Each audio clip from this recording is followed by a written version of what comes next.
जिंदगी बमुश्किल गुजर रही थी। आर्थिक संकट लगातार बढ़ रहे थे। धीरेंद्र का धैर्य एक दिन जवाब दे गया। वो भी अपनी याचिका लेकर अपने दादा के दरबार पहुंच गया।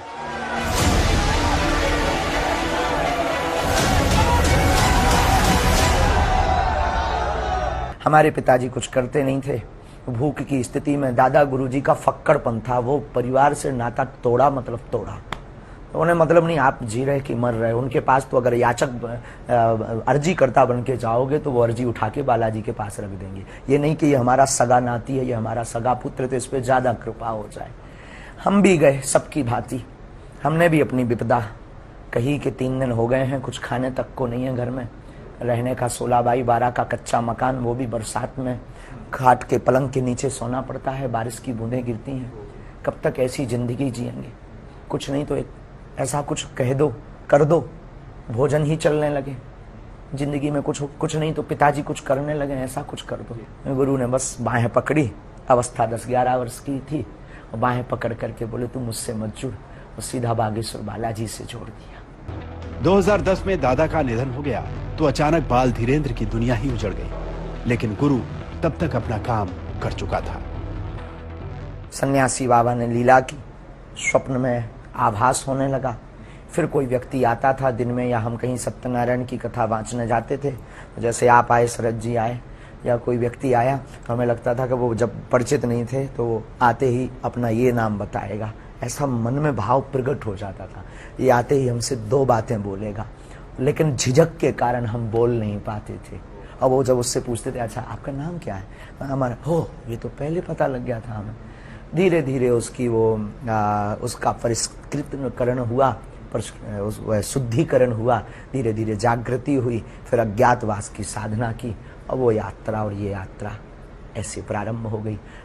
1 साल अज्ञातवास में रहने के दौरान धीरेंद्र शास्त्री अपनी भावी योजना का खाका तैयार कर चुके थे। वो लौटे तो बालाजी की सेवा में जुट गए।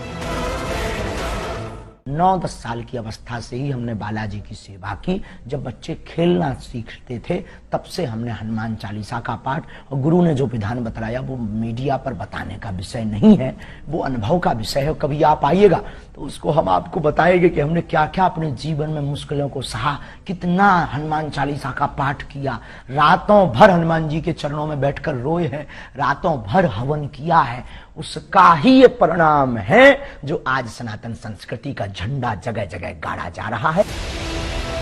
धीरेंद्र शास्त्री ने खुद को बाबा बनाने के लिए तैयार किया। कई बड़े कथावाचकों के कार्यक्रम सुने, एक मोबाइल खरीदा ताकि उनके वीडियो देख सके, और फिर उन्होंने अपनी कर्मभूमि उसी बागेश्वर धाम को बनाया जहां उनके दादा का दरबार लगा करता था। धीरेंद्र शास्त्री ने दादा के अंदाज में ही दरबार लगाना शुरू किया, पर्ची निकालना शुरू किया। क्या नाम था? रूबी देवी। रूबी देवी। अच्छा, यहाँ किसी को बताया था? चलो पढ़ो। पत्नी का राज जानने आए हैं, मृत्यु का कारण जानने आए। रूबी उर्फ गुड्डी उनका नाम था। उनकी मृत्यु तंत्र कारण से हुई है, उसमें कोई संदेह नहीं है। माइक से बोलिए, यही पर्चा बोल रहा? जी जी। यही पूछने आए? शरीर नीला पड़ गया था इनका? बस बस बस, रोइए मत। शरीर नीला पड़ गया था। आस्था, धर्म, चमत्कार और भावनाओं के कॉकटेल ने धीरेंद्र शास्त्री का दरबार जमा दिया। वो चंद वर्षों में पंडित धीरेंद्र शास्त्री से बाबा बागेश्वर सरकार कहलाने लगे।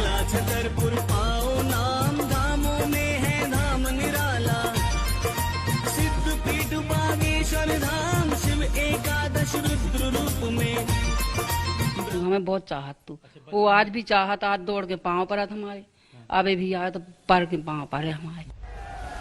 धीरेंद्र शास्त्री की उम्र अभी सिर्फ 26 साल है। उनकी मंजिल क्या है ये अभी उन्हें भी नहीं पता। हाँ, जिंदगी अपने खेल खूब दिखाती है, इसका एहसास उन्हें जरूर है। जीवन के खेल सबकी समझ नहीं आ सकता। कब क्या कर दें, गुरु कब कृपा कैसी कर दें, कह नहीं सकते यार। मतलब यहाँ हम अपने जीवन में ये जो भी है हमारे लिए सबसे बड़े चमत्कार है। खाना पीना, भोजन, रहन सहन, सब चमत्कार से बड़े, कोई किसी का नहीं करता जगत में। आज तक ब्यूरो।